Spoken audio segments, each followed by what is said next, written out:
Bismillahirrahmanirrahim. Assalamu alaikum. I am Hassan Latif, I'm a lecturer of computer science. Today our subject is programming to OOP. Today we are going to discuss the different topics related to constructor.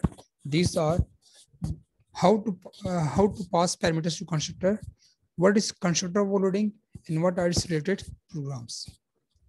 So first of all, we are going to discuss passing parameters to constructors. अच्छा, इस topic से पहले passing parameters to constructor से पहले हमने constructors को discuss किया था कि कंस्ट्रक्टर किसे कहते हैं. हमने कहा था a type of member function that is automatically executed when the object of that class is created is known as constructor.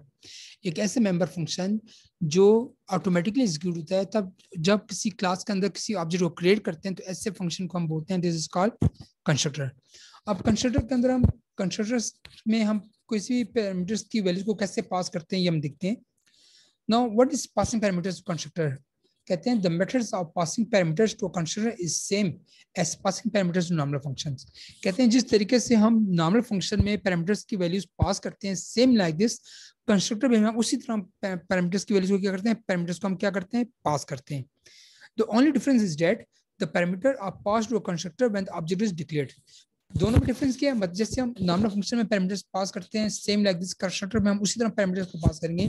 But difference क्या है, डिफरेंस ये है कि कंस्ट्रक्टर के अंदर पैरामीटर्स तब पास होंगे जब उसके अंदर हम उस क्लास का ऑब्जेक्ट को डिक्लेयर करें.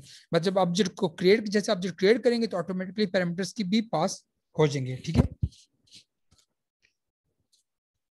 ओके. सिंटैक्स क्या है इसका, सबसे पहले हम लिखते हैं क्लास नेम, देन हम ऑब्जेक्ट नेम, फिर ऑब्जेक्ट नेम के अंदर पैरेंथेसिस के अंदर हम क्या करते हैं, वो पैरामीटर्स यूज करते हैं और ये स्टेटमेंट टर्मिनेट होती है सेमीकोलन के साथ. एग्जांपल देखते हैं. हम पहले दो हेडर फाइल डिक्लेयर करें, देन हम एक क्लास डिक्लेयर करते हैं, इसका नाम हमारे पास क्या है, एम्प्लॉय.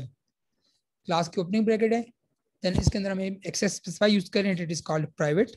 प्राइवेट के अंदर हम कुछ डेटा मेंबर्स लेते हैं. सबसे पहले डेटा मेंबर हम ले रहे हैं सैलरी, जिसकी टाइप हमारे पास है इंटीजर. दूसरा मेंबर हम ले रहे हैं ग्रेड, जिसकी डेटा हमारे पास क्या है, कार. ठीक है, फिर हम इसके अंदर नीचे पब्लिक स्पेसिफाई यूज करें. पब्लिक के अंदर हम डिक्लेयर करेंगे, हम एक कंस्ट्रक्टर डिक्लेयर कर रहे हैं डिफरेंट पैरामीटर्स के साथ. उस कंस्ट्रक्टर का नाम क्या है, एम्प्लॉय. देखिए एम्प्लॉय का और क्लास का इन दोनों का सेम होना जरूरी है. इस कंस्ट्रक्टर के अंदर दो पैरामीटर्स हमने लिए हैं, एक हमने लिए एस और एक हमने लिए जी. एस की टाइप हमारे पास इंटीजर है और जी की टाइप हमारे पास क्या है, कार. जैसे ऊपर आपने लिए वैसे सेम लाइक दिस नीचे भी लोगे. मतलब एस रिप्रेजेंट करे सैलरी को, जी रिप्रेजेंट करे ग्रेड को. दो पैरामीटर्स लिए और जब हम वैल्यूज पास करेंगे मेन की बॉडी से, हम कंस्ट्रक्टर को वैल्यूज पास करेंगे तो वो इनमें सेव होंगी, स्टोर होंगी. ओके, इस कंस्ट्रक्टर को अपनी बॉडी है, इसके अंदर हम क्या कर रहे हैं, हम एक हम यूज कर रहे हैं, हम सैलरी हमने एक वर्ड लिया, उसको हम क्या करते हैं कि एस को हम एस की वैल्यू इनिशियलाइज कर रहे हैं सैलरी में और जी की वैल्यू इनिशियलाइज कर रहे हैं हम किसमें, ग्रेड. और हम ग्रेड को हम जी से इनिशियलाइज करें और एस सैलरी को हम असाइन करें एस की वैल्यू. यहाँ पर इसकी बॉडी क्लोज हो रही है हमारे पास. देन एक दूसरा फंक्शन हम लेते हैं that is called show. Simple function है, इसको ओपनिंग ब्रैकेट है, इसके अंदर हमारे पास आउटपुट क्या आ रहा है, sale is equal to S. दूसरी स्टेटमेंट हमारे पास आ रही है grade is equal to G. ठीक है, मतलब जे ये वाली जो ये फंक्शन जब कॉल होगा तो सैलरी में जो एस के अंदर जो वैल्यू हो हमें सैलरी में शो होगी और जी के अंदर जो वैल्यूज हमें होंगी हमें ग्रेड के जरिए डिस्प्ले हो जाएंगी. इसकी बॉडी क्लोज होती है. यहाँ पर हमारे पास क्लास टर्मिनेट हो रही है, क्लियर. देन हम मेन की बॉडी लेते हैं, मेन की बॉडी ओपनिंग ब्रैकेट है, देन हम क्लियर स्कीमा फंक्शन में यूज किए.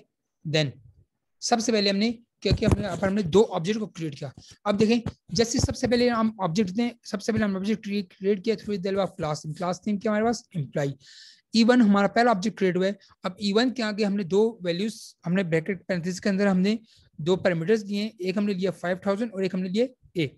5000 इंटीजर है को रिप्रेजेंट करो, ए रिप्रेजेंट करे कैरेक्टर को. एक कैरेक्टर को इसलिए हम इसको सिंगल कोड के अंदर बंद करें, एक सिंगल वैल्यू है. जैसे हमने पहला ऑब्जेक्ट क्रिएट किया E1, जैसे E1 क्रिएट होगा तो क्या हो जाएगा, कंस्ट्रक्टर कॉल होगा. जैसे कंस्ट्रक्टर कॉल होगा तो हमारे पास सबसे पहले कंस्ट्रक्टर के अंदर कौन सी वैल्यू स्टोर हो जाएगी. मतलब देखें मैं आपको बता रहा हूँ इस फंक्शन में एम्प्लॉय में, ठीक है, एम्प्लॉय में ऑटोमेटिकली जो 5000 है वो एस के अंदर स्टोर हो जाएगी और जो ए है वो जी के अंदर स्टोर होगा और जी के अंदर से स्टोर होकर फिर यहाँ पर असाइन हो जाएंगे वो वैल्यूज. क्लियर. फिर हमने पहला ऑब्जेक्ट जब क्रिएट किए, अब इसके बाद हमने कॉमा के साथ एक दूसरा ऑब्जेक्ट क्रिएट किया है जिसका नाम है E2। जब E2 गए तो नेक्स्ट टाइम हमारे पास उसी कंस्ट्रक्टर दोबारा कंस्ट्रक्टर कॉल होगा, वो ऑटोमेटिकली हमारे पास S के अंदर 10,000 स्टोर हो गया और G के अंदर B स्टोर हो गया, मतलब ये वैल्यू असाइन ऑटोमेटिकली असाइन हो गई। अभी मेमोरी में स्टोर है, वैल्यू असाइन होकर वहां पर पड़ी हुई है। जैसा जैसे इसके बाद हमारे पास आउटपुट आएगा रिकॉर्ड ऑफ एम्प्लॉय 1। सबसे पहले रिकॉर्ड ऑफ एम्प्लॉय 1 देखते हैं। अब एम्प्लॉय 1 रिकॉर्ड है, अब इसको हम क्या करते हैं, इसको हम डिस्प्ले करेंगे through with the help of show function. तो सबसे पहले हम ऑब्जेक्ट को ऑब्जेक्ट के जरिए, जो हमने ऑब्जेक्ट क्रिएट किया था, पहला ऑब्जेक्ट क्रिएट किया था E1, इस E1 के जरिए हम फंक्शन को कॉल करते हैं, जो दूसरा फंक्शन था हमारे पास शो। जैसे फंक्शन E1 डॉट शो करेंगे तो हमारे पास ये वाला फंक्शन कॉल होगा, ये फंक्शन कॉल होगा और आउट ऑफ हमारे पास आ जाएगा। E1 को मैंने किया था तो E1 में सबसे पहले S के अंदर 5,000 स्टोर हुआ था और G में A, तो आउटपुट हमारे पास आएगा sale is equal to 5,000 and grade is equal to A। ठीक है, देन इसके बाद दूसरी आउटपुट आएगा हमारे पास रिकॉर्ड ऑफ एम्प्लॉय 2 और E2 डॉट शो करेंगे तो हमारे पास सेम लाइक दिस हमारे पास आउटपुट आएगा सेल ऑफ एम्प्लॉय, जो हमारे पास आएगा वो आएगा 10,000 और grade of employee grade of E2 हमारे पास आएगा B। देखिए अब आउटपुट में देखें, आउटपुट हमारे पास आता है सेल्फ एम्प्लॉय E1। जब ये 5,000 A हमारे पास ये स्टोर हुआ E1 के जरिए, ये डिस्प्ले हमारे पास हुआ शो के जरिए, और ये वैल्यू इनिशियलाइज की थी हमने E1, जो मेरे पहले जो ऑब्जेक्ट क्रिएट है E1 के जरिए। ये दूसरी जो सेलिश ये डेटा शो है ये हमने स्टोर किया था, इनिशियलाइज किया था किसने के जरिए, E2 के जरिए। दूसरा जो ऑब्जेक्ट क्रिएट किया था E2 ये उसके जरिए शो हुए। ठीक है, और नेक्स्ट हमारे पास आउटपुट आया जब हमने किया था दूसरे शो फंक्शन को हमने दोबारा कॉल किया, तो आउटपुट हमारे पास आया record of employee 2 sale is equal to 10,000 grade is equal to B। ये थे हमने, ये था हमारे पास हमने जो पैरामीटर्स की वैल्यू पास किए हैं कंस्ट्रक्टर के थ्रू, ये एग्जांपल इसकी थी। अब आते हैं व्हाट इज कंस्ट्रक्टर ओवरलोडिंग। कहते हैं a technique of defining more than one constructor with the same name but different parameters is known as constructor overloading. एक क्लास के अंदर जब आप मल्टीपल फंक्शन डिक्लेयर करते हैं, वो फंक्शन जिनको हम कंस्ट्रक्टर्स बोलते हैं। मतलब एक क्लास के अंदर जब आप मल्टीपल कंस्ट्रक्टर आप डिक्लेयर करते हैं सेम नेम के साथ और डिफरेंट पैरामीटर वैल्यू के साथ, उनको हम क्या बोलते हैं, इसको हम क्या बोलते हैं, इस टेक्निक को हम बोलते हैं कंस्ट्रक्टर ओवरलोडिंग। मतलब एक क्लास है, अब एक क्लास के अंदर हमारे पास सेम नेम के साथ दो कंस्ट्रक्टर डिक्लेयर हैं, दोनों का नाम सेम है, मतलब एक पहले का नाम भी हमारे पास हेलो है, दूसरे का नाम भी हेलो है और क्लास का नाम भी हेलो है। अब दो कंस्ट्रक्टर सेम नेम है तो कंपाइलर तो ऑटोमेटिकली कंफ्यूज होगा, भाई मुझे किसको कॉल करना है। जब ऑब्जेक्ट क्रिएट होगा तो ऑटोमेटिकली जब ऑब्जेक्ट क्रिएट होगा तो कहेगा भाई मुझे किस कंस्ट्रक्टर को कॉल करना है, कंस्ट्रक्टर ऑटोमेटिकली एग्जीक्यूट होता है। तो उस वक्त वो हम इसको डिफरेंशिएट कैसे करते हैं, हम डिफरेंशिएट करते हैं through the help of parameters. इसलिए हम कहते हैं a technique of defining more than one constructor with the same name but different parameters is known as constructor overloading. Compiler will differentiate on the basis of parameter list of the following ways. Compiler इसको parameters की different तरीकों से हम इसको differentiate करते हैं कि इन दोनों में डिफरेंस क्या है। तो सबसे पहले क्या हमारे पास है, हम इसको कैसे डिफरेंशिएट कर सकते हैं, कंपाइलर्स को कैसे मतलब पहचान सकते हैं। सबसे पहले नंबर पैरामीटर्स के थ्रू, मतलब दो कंस्ट्रक्टर एक क्लास में सेम नेम के साथ, दोनों का नेम हमारे पास क्या है हेलो, पर उनके पैरामीटर्स डिफरेंट है। मतलब एक के अंदर दो पैरामीटर्स S और Z और दूसरे के अंदर है X और Y। तो दोनों के एक के अंदर X Z और उसमें X Y, तो पैरामीटर्स डिफरेंस है, ऐसे भी डिफरेंशिएट कर सकते हैं। सेकंड क्या है, टाइप्स ऑफ पैरामीटर्स। मतलब पहले की जो लेट्स सपोज अब दोनों के अंदर पैरामीटर्स सेम है, पहले में SY दूसरे में भी SY, बट पहले में जो SY उसकी टाइप हमारे पास इंटीजर है और दूसरों की टाइप हमारे पास कैरेक्टर है। नेम सेम है पैरामीटर्स के बट उनकी टाइप्स चेंज है, तो तब इसको कंपाइलर्स को वो कर सकते हैं, डिफरेंशिएट कर सकते हैं। थर्ड हमारे पास क्या है, सीक्वेंस ऑफ पैरामीटर्स। अगर दोनों सेम है, लेट्स सपोज पहले में भी हमारे पास SY और दूसरे में भी SY है, ठीक है, डिफरेंट टाइप से, फिर ठीक है अगर दोनों की टाइप सेम है तो फिर कैसे होना चाहिए, ऐसा होगा पहले में SY है और दूसरे में YS है, इनकी सीक्वेंस चेंज हो जाए तो फिर भी ठीक है। बट अगर इनकी सीक्वेंस सेम है, नेम सेम है, टाइप सेम है, तो फिर आपके पास क्या आएगा, एरर आएगा। ठीक है, क्योंकि कंस्ट्रक्टर के नाम तो सेम हो सकते हैं बट इनके पैरामीटर्स में चेंजेस होना जरूरी है। तो पैरामीटर्स में हम कैसे चेंज कर सकते हैं, तीन तरह से, या उनके नंबर ऑफ पैरामीटर्स अलग अलग हो, या उनकी टाइप्स अलग अलग हो, या उनका सीक्वेंस चेंज हो। क्लियर, एग्जाम्पल देखते हैं। हमारे पास दो हमने हेडर फाइल डिक्लेयर किए, देन हमने क्लास डिक्लेयर किया, क्लास का नाम हमारे पास क्या, ओवरलोडिंग, क्लास का नेम ओवरलोडिंग है। इस क्लास के अंदर हमने प्राइवेट एक्सेस स्पेसिफाई लिए, क्लास के अंदर हमने 3 डेटा मेंबर्स लिए हैं A B C, तीनों की टाइप हमारे पास क्या, इंटीजर। देन हमने पब्लिक स्पेसिफायर यूज किए, देन हमने क्या किया, कंस्ट्रक्टर लिए, क्या कह रहे हैं, कंस्ट्रक्टर हमने लिया, उसका नाम हमारे पास क्या, ओवरलोडिंग। ओवरलोडिंग में इसके अंदर हमने एक पैरामीटर यूज किया जिसका पैरामीटर का नाम क्या, एक्स। एक्स की टाइप के इंटीजर, यहाँ पे लिखा हुआ है constructor overloading with different parameters. ठीक है, कंस्ट्रक्टर ओवरलोड हो रहे हैं डिफरेंट पैरामीटर्स के साथ। अब जो ये पहला हमने कंस्ट्रक्टर लिया, इसकी इसकी पैरामीटर्स क्या, एक पैरामीटर, उसकी टाइप हमारे पास क्या, इंटीजर। इसकी बॉडी में क्या होगा हमारे पास, इसकी बॉडी में हमारे यूज, इसकी बॉडी के अंदर हम वैल्यू इनिशियलाइज करें is equal to x, and इसकी आउट में हम यूज करें योर नंबर इज ए। ठीक है, एस की जो वैल्यू होगी वो ए को इनिशियलाइज होगी, असाइन हो गई है, ए को असाइन हो गई है, और नीचे हम सी आउट में ए की वैल्यू डिस्प्ले दे रहे हैं, मतलब ए के अंदर जो एक्स स्टोर होगी उसको हम डिस्प्ले करेंगे। एक और हमने मेंबर फंक्शन लिया, इसका नाम भी ओवरलोडिंग है। देखें, अब जो पहले हमने लिया था फंक्शन लिया था ओवरलोडिंग, सॉरी पहले जो हमने कंस्ट्रक्टर लिया उसका नाम क्या, ओवरलोडिंग। इसमें हमारे पास एक पैरामीटर, इसका नाम क्या, एक्स, और उसकी टाइप क्या, इंटीजर। दूसरा जो हमने कंस्ट्रक्टर लिया है उसके अंदर दो पैरामीटर्स हैं, पहले की टाइप एक्स है और दूसरी की वाई। अगर आप ऐसे कर सकते हैं कि उसके अंदर भी इंटीजर एक्स होता, इसके अंदर भी इंटीजर एक्स होता, तो फिर इसके अंदर टाइप चेंज होती, मतलब वो इंटीजर एक्स था और यहाँ पर होता कैरेक्टर एक्स, या फिर वहां होता इंटीजर एक्स, यहाँ तो इंटीजर वाई। बट ये फिर भी डिफरेंस है, ऊपर एक हमने पैरामीटर लिया, यहाँ आपने दो पैरामीटर्स दिए सेम डेटा टाइप्स के साथ। ठीक है, अब देखिए एक ही क्लास के अंदर दो कंस्ट्रक्टर हैं, दोनों के नाम क्या, ओवरलोडिंग। ठीक है, बट इनके पैरामीटर्स चेंज हैं।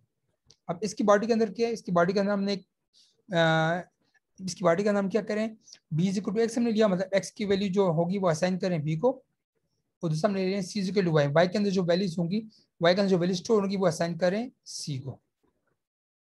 देन आउटपुट आ रहा है your passport number is B, your mobile number is C, मतलब बी के अंदर जब एक्स की वैल्यू जो बी में स्टोर होगी वो यहाँ पर डिस्प्ले हो जाएगी, और वाई की वैल्यू जो सी में स्टोर होगी वो यहाँ पर डिस्प्ले होगी, और एक्स की वाई की वैल्यू कहाँ से आएंगी, वो आएंगी हमारे पास मेन की बॉडी से। देखिए हम कैसे होती है, मतलब पैरामीटर्स के वैल्यू भी पास हो रहे हैं, पैरामीटर्स भी पास हो रहे हैं, मेन की बॉडी से पैरामीटर्स भी पास होंगे, और साथ ही उसके अंदर मल्टीपल कंस्ट्रक्टर्स हैं, मतलब दो कंस्ट्रक्टर्स हैं जिसको हम बोलते हैं कंस्ट्रक्टर ओवरलोडिंग, सेम नेम के साथ।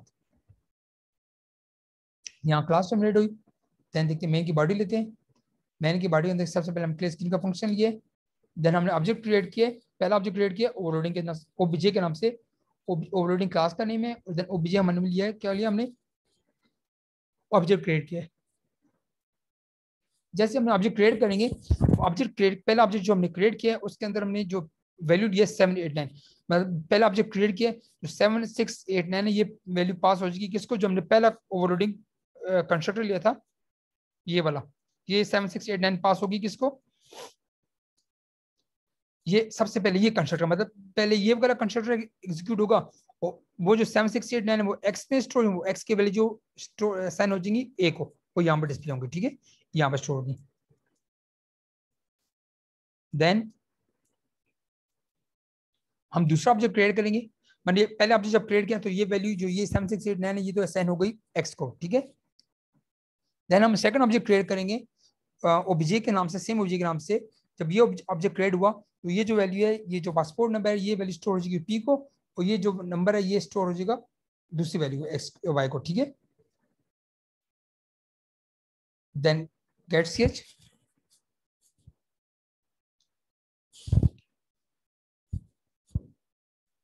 आउटपुट हमारे पास क्या आएगा, आउटपुट हमारे पास आएगा योर नंबर जब पहला ऑब्जेक्ट क्रिएट किया था तो हमारे पास आउटपुट हो गया, मतलब ये वैल्यू असाइन हुई, और आउटपुट हमारे पास आ जाएगा योर नंबर 7689। जब दूसरा ऑब्जेक्ट क्रिएट किया हमने तो ये दो वैल्यूज उस पैरामीटर्स को पास होंगी, किस पैरामीटर्स को, इस पैरामीटर्स को, एक वैल्यू एक्स को स्टोर हो गई और दूसरी वैल्यू वाई को स्टोर होगी, फिर एक्स की वैल्यू असाइन होगी बी को, वाई की वैल्यू असाइन होगी सी को। तो हमारे पास दो आउटपुट ये हो गया, your passport number is B and your mobile number is C. हमारे पास ये आउटपुट आ गया, आउटपुट आएगा हमारे पास your roll number is 7689, your passport number is 324512, and your mobile number is 0339492001। Clear हो गया, ये था हमारे पास कंस्ट्रक्टर ओवरलोडिंग। यहाँ तो कोई क्वेश्चन हो आप मुझसे कर सकते हैं। थैंक्स फॉर वॉचिंग, अस्सलाम वालेकुम।